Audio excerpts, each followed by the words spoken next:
Hey, it's Al from Boston. How you doing? It is 11/17/2/12, and I am making another AMC update video. This is going to be one of my most important videos. Watch all of it. Watch every minute of it. Watch to the very end. If you don't have time to start on it and you have to quit in the middle of it, I would advise you just to pick a time where you can watch the whole thing, hear it all the way through, and go from there. Okay. So the very first slide, this is Masada. This is located in Israel. Why is this important to us? I'm going to tell you at the end of the actual presentation, but this is going to be a very interesting case study that I want you to remember because you're going to walk away with it, not just the squeeze the rest of your life. All right, let's talk about sell-offs. Citadel's strategic sell-offs. Okay, I've broken this down into a military format, make it really easy and digestible for everybody. I've included some scenarios, some things that are going to happen that are part of my general thesis of how this thing will roll out and what the enemy is going to do. And I'm going to refer to the hedge funds, the short hedge funds, as the enemy, as there's too many of them to even bother naming. So I'm going to give you a forecast and salute report, a sit rep, and an MP COA. Basically a situation report and an enemy's most probable course of action. This has been war gamed between me and a couple of my Marine Corps buddies. As I'm sure most of you know, I come from a military background, and I am a huge fan of logical reasoning, thinking things through, and basically just figuring out what my enemy's going to do. I like to strategize, I like to war game, and this is what I come up with. I hope you appreciate it. It took me a little bit of time to do it, and I think it's worth value. All right, let's start with the sit rep.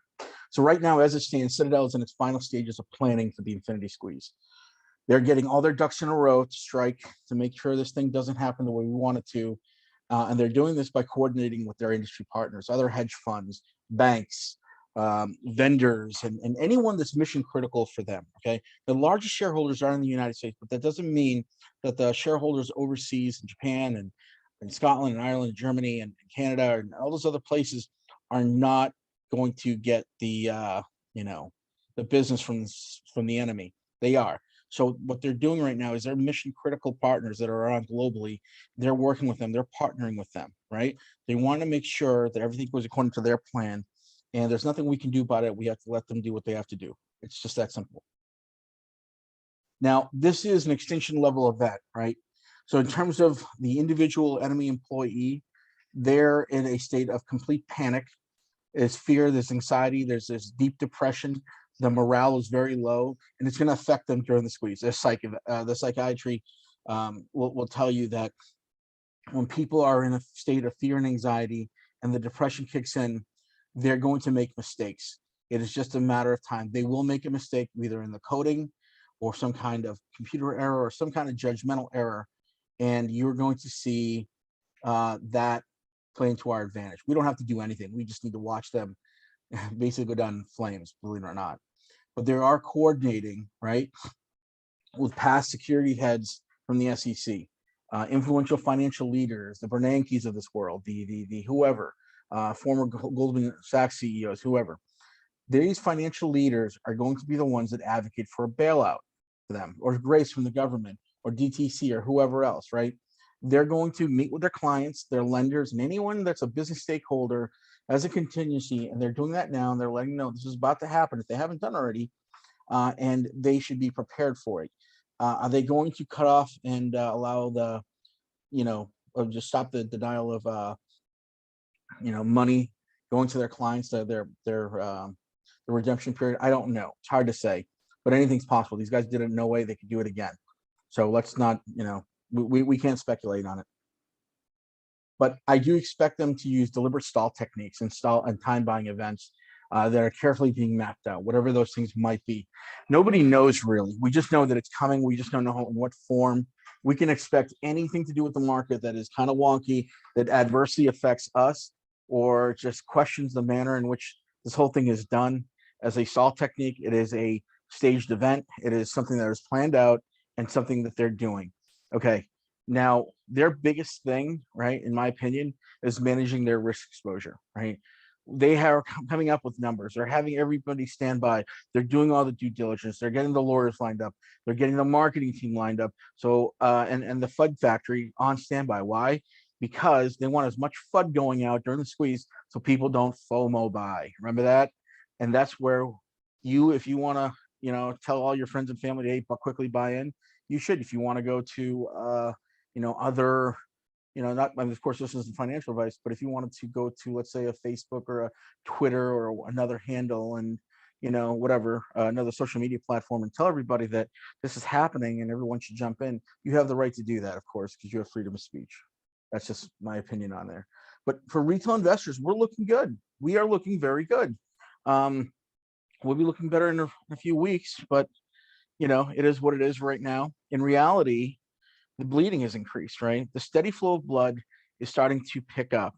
And I'm going to be honest with you. I think this thing is going to take a few months. I think if we start now in this month and it's going to go into December, January, and February, I think that's what I know it's not what you want to hear, but I'm just being frank with you. But I'm telling you, by January, February, this thing is going to be in the thousands, the tens of thousands, maybe in the hundreds of thousands, depending how fast we can move this thing. It moves. So I don't want to be that person that you hate, but I just want to be honest with you. This is what I think.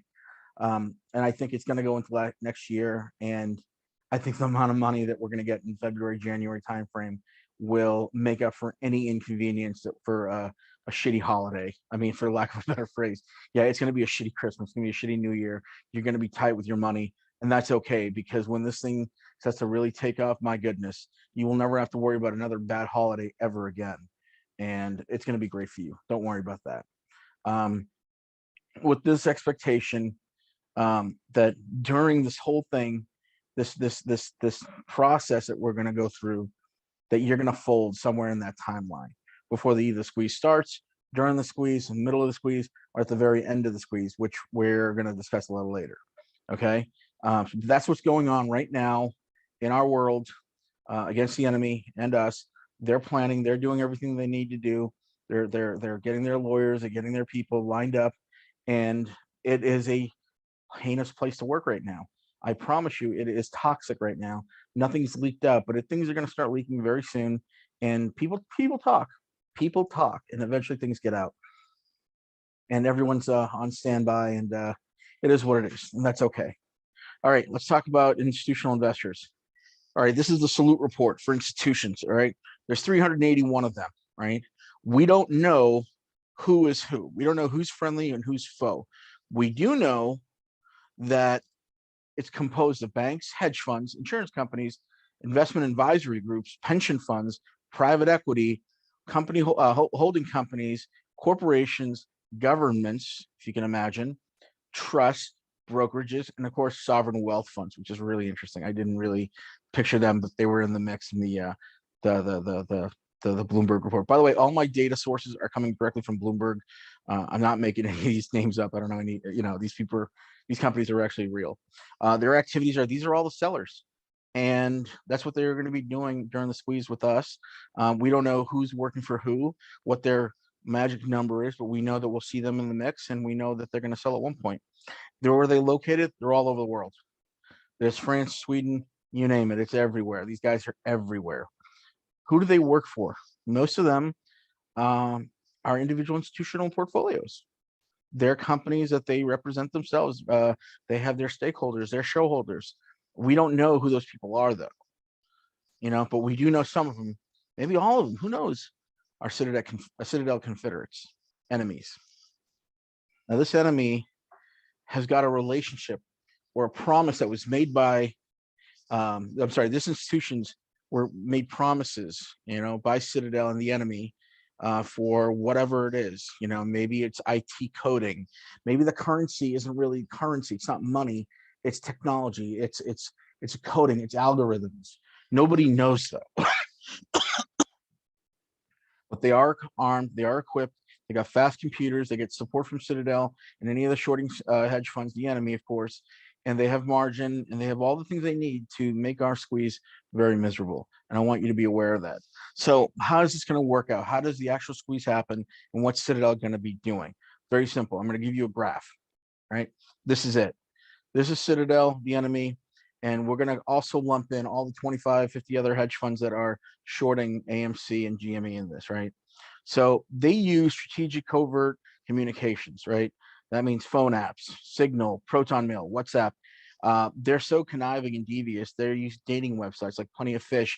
I've seen guys, I've heard of guys rather, using Grinder, downloading Grinder, which is, for those of you who don't know, it's a gay messaging app for gay guys and gay men, and they message each other in different firms. They find each other's screen names. They locate each other in the same towns, same wherever's, and they find each other and they keep communications that way.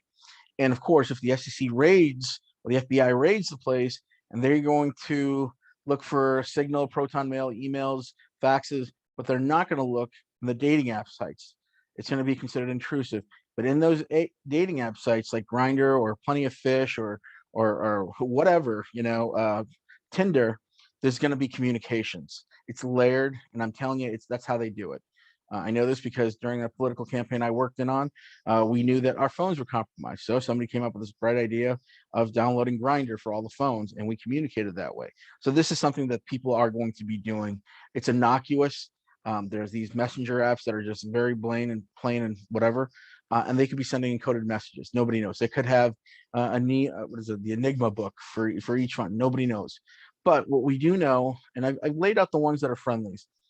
The ones in green are all friendly hedge funds to Ken Griffin and Citadel and whoever else. That's why they're connected, right? So when the timing's right, these guys give orders. Citadel gives orders. And they say to this person, sell it this time, sell it that time, blah, blah, blah, this, that, and the other. And the New York Stock Exchange is complicit in all this. Okay, they're going to be complicit in all this. And the decisions that are going to be made are going to be made by this group right here.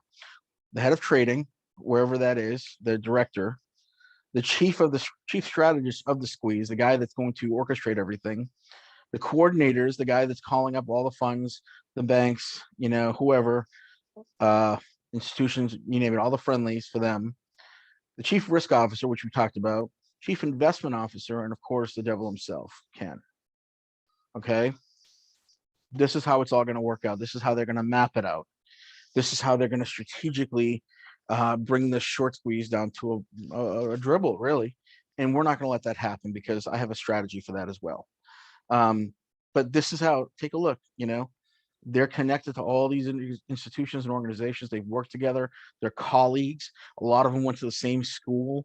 When I, when I go on LinkedIn, I see some of the people that work for them. I see familiar faces, and I see people that are, really smart and really well connected. Great resumes, great families and stuff. They're all connected and they're all corrupt. And that's what it comes down to. These people are, like I said, this is an extinction level event. They're going to do everything in their power, not to get caught, but they are going to do everything in their power to win. Okay, to win. This is their livelihoods. This is their pride. This is their entire lives here. And if you lose, you lose. That's it.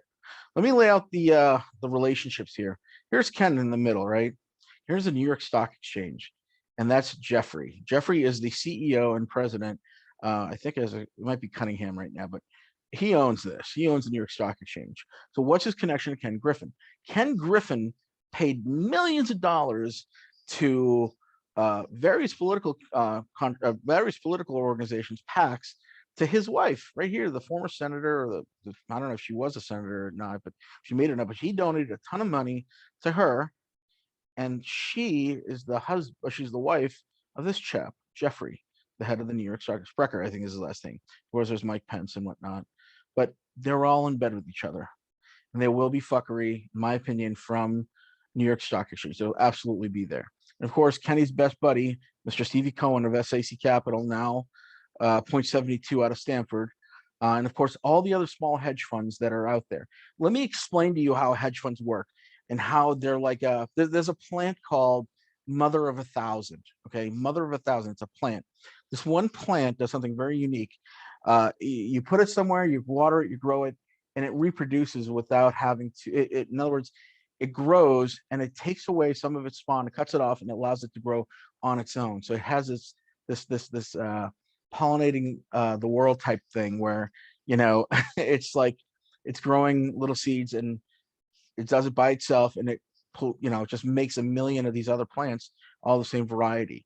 And that's exactly how hedge funds work. So let's say I work for Citadel, right? I worked for 5 years for Citadel. I made Ken a shit ton of money, a bunch of money. I finally said to Ken, hey, it's my time to go, man. I'm going to start my own fund. So of course, Ken gives me the blessing, gives me the A-OK. And what does he do? He gives me my first nut. He gives me $1 billion. He goes, hey, start with my money first. And he gives me $1 billion. And that gives me my first, because I'm only going to walk out with 20, $30 million working for Ken over the 10 years, depending on bonuses and how well I perform. But Ken's going to give me $1 billion. And what that means is he gets first access to any of my plays, and he gets access to all the shit that I do. He's going to see it and he's going to oversee it. And I'm going to be friends with him. And that's why these leagues are there. These are all funds that Ken has spawned, whether it be Gabe Plotkins or whoever. These hedge funds are all incestuous. They all are sleeping with each other. They're all buddies. They are doing this together. It's a coordinated effort. And when you work for Ken, you never really stop working for Ken. You leave, but he's going to give you $1 billion you're going to play with. You're going to make more money for him. You're going to make a little for yourself. And you will do that for X amount of years until you are completely out of his pocket. And that's it. Either you lose all of his fucking money, one or the other. Okay, next. Time execution of strategic sells. This is why the meat and potatoes are. Let's pretend it's 12/11/21. Okay. And Squeeze has started. And we are, let's say, at $1,000 or $10,000 or whatever. This is how it's going to work. They're going to signal their friends to sell at certain times and certain price tags. Okay. If you look on this, the way I've got it structured, excuse me, you'll see that I've got time frames. 2 million shares drop at a strike price of 14,000. Drop 100,000 shares at this price. And who is it? It's Renaissance Tech, Jim Simons, or Wolverine, or whoever. They get these marching orders. They send texts through that messenger app, and then they start doing it. They start coordinating their efforts. This is how they're going to do it, right? They reach a certain strike price, 20,000, drop 200K, drop 100K, drop this, drop that, and make that price go down. And remember, it's to create a frenzy drop, right? That's what they want to do. They want to create a frenzy drop, and it will be coming at random times and random price strikes. We don't know. I'm just using these as an example, but nobody knows when they're actually going to happen or what prices. But the New York Stock Exchange, our friend Jeff Sprecher, they're going to be halting trading. We can expect that. Maybe 2 days. The max they can do is 30 days. This is to quell volatility. I'm not making this up. They can delay the squeeze just by holding on, just by hitting the pause button and hoping some of us exit the strategy. And the data that they're going to be published is complete bullshit, right? I think we've talked about that. They'll publish fake sell-offs and all this other stuff, and it's creating, quote, massive volume of sell-offs, but it's fake. It's there directly and explicitly to make you sell, to make you panic sell. All of a sudden, you're going to see 100,000 shares being thrown away. No, it's such bullshit. It's to freak you out, and it's all coordinated. So these strategies are more or less condensed versions of the rinse and repeat, the ones we talked about in the other video. They work by dramatic drops, causing us, the individual retail investor, to induce stress, trade trauma, forcing retail to close. I can't handle this emotional roller coaster anymore. I got to go. I'm done with it. Okay. And this is all determined by actual sell volume, the sentiment on social media, and other chart factors. They're earmarks and milestones. So they're going to be creeping. Their AI is going to be watching over Reddit, going to be watching over Twitter and Facebook and anywhere else that we're talked about. And they're going to gain a competitive edge by knowing what we're thinking. Keep that in mind. Keep that in mind. The sentiment on social media, okay? But once they drop the price, they will immediately drop a trading halt. So if it goes from $30,000 a share to all of a sudden 15,000, they're going to put a trading halt in place. They're going to take it away, or they're going to have some kind of treacherous thing that they're going to do in hopes that you're going to close your position. I would advise myself, of course, me being a smart retail investor, that I not do that. I am not going to drop one fucking share. I won't drop it. I will not sell one share. They can try whatever they want. They can do whatever they want, or they please. I'm not going anywhere. I will be here till the end of time, like Apocalypse from the X-Men movies. I watched that movie last night. I'm gonna be here. I'm eternal. I'm going to stay until I reach my number. And I think a lot of people will as well. I think we're building confidence. I think we're getting motivated and understanding how the game works. And now that we're empowered, now that we see what the game is, how it hasn't changed in the last 10 months, that it's just going to be more stop and go, dramatic drops. I think we're all going to be like, okay, we've done this already. We've already seen this. We'll just hang out and chill. We're going to hang out. We're not scared of this. We're not afraid of you. And we're going to hang out. And that's it. We're not going to do shit. We're not going to leave. That is how this is going to happen. Coordinated strategic strikes, strategic drops with all kinds of bad actors, all these guys, political actors, the Mitch McConnells, the Yellens, the Gary Genslers, they're all going to be involved in this thing. The Bidens, they're all going to be involved in this thing. And I'm telling you, you need to be prepared for it. Everything that they say is just considered FUD, and that's the way you should look at it. All FUD. They can't do anything. They will try to scare you out of your position, and that's what should be expected. Remember that. They're going to try to scare you out of your position. All you have to do, it doesn't cost you anything, hold. Hold. They cannot remove you. It's illegal. They can't say, oh, we're just going to sell it all at $400. It's the most you can get. Nope, can't do that either. It's illegal. And then they try. Then you realize the market is rigged, and then mass exodus, right? Everyone will be leaving after that. They're not going to do that. Not for Ken Griffin, at least. They're not. People are going to keep an eye on him, and people from this office, the president's office, are going to be keeping an eye on all of it. I promise you. Once that first wave of volatility hits, we are going to see presidential, gubernatorial, whatever. We're going to see government, local government, state government kind of peer in and see what the hell's going on. They'll make comments and they'll say X, Y, and Z. And let me tell you, systemic risk is going to be their chant. Well, they should have thought of that before they put these assholes in place to run this thing, because I don't care. I don't care if it burns to the ground. I really don't, but I'm holding. And you should too. We're going to make money on this. We're going to make an exorbitant amount of money. We're going to make so much money that you won't even know what to do with it. But I'm telling you right now, this is the way to go. This is the way. Holding. Now, in the beginning of this message, I spoke to you about this, Masada. All right, I want to talk to you about this. Masada is this fortress that was built by King Herod. I guess most of you guys might remember King Herod from the Bible story, the Jesus story, how he tried to kill a bunch of infants and stuff, whatnot. But he made this. This was a summer home for him. But it ended up being a fortification for these people, Jewish rebels during the first Roman occupation, called Sicarii. Now, I'm sure a couple of you guys remember a movie that came out a couple of years ago called Sicarii and Sicarius or Sicario, and it means in Hebrew, assassin. So this is an assassin's lair, and the Romans built this up here. They built all this. It was just a regular fortress, didn't have any hills, but the Romans built it up so they can charge up here and kill all the Jews that were up there. Let me tell you, they were not going to go like the way that people thought. What the Romans were going to do was kill each and every one of them, right? Make them slaves, human captivity, all that stuff. But those Sicarii warriors, those Jews that lived up there, what they did is they committed suicide. Right? Theologically, it's wrong in Judaism, but they killed them because they didn't want to get taken. They didn't want to die in captivity, have their wives raped and murdered and pillaged and stuff, right? So they killed themselves. It was a mass suicide, and it's something that Israeli officers have to climb up. I don't know if you can see this road right here. They have to climb up this road and go all the way back up here and climb to this mountain and make it to this mountain. It's crazy. It's a hard hike, and you have full gear on. Why am I telling you this story? Either the apes and the retail investor community or the enemies, Citadel and the hedge funds, are going to have a Masada moment. One of us is going to die up in this mountain.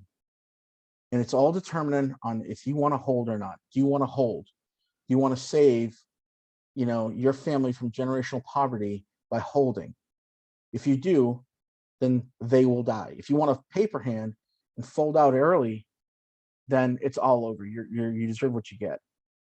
But if we can force the enemy, the Citadel, the SIGs into that one area, we will bleed them dry.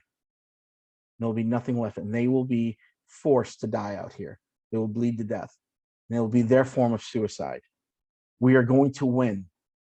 We are going to win. All we have to do is hold, which doesn't cost us anything. These guys have to spend money, and that money is coming to an end. They're bleeding heavily, right? So the question is, who do you want to die up on that mountain? The apes or the hedge funds? That's a question I want you to really think about. Give some thought up there, because I'm not dying up on that mountain. I'll let them die for their cause, but I'm not dying for this. I'm telling you right now, all we have to do is hold, hold, and hold. And eventually these guys are going to die. And we're going to get up to the top of the mountain, and we will conquer that mountain together. Apes united as one. Retail united as one. If you found value in this video, please share it with your community. I'm Al from Boston, and I'm signing out.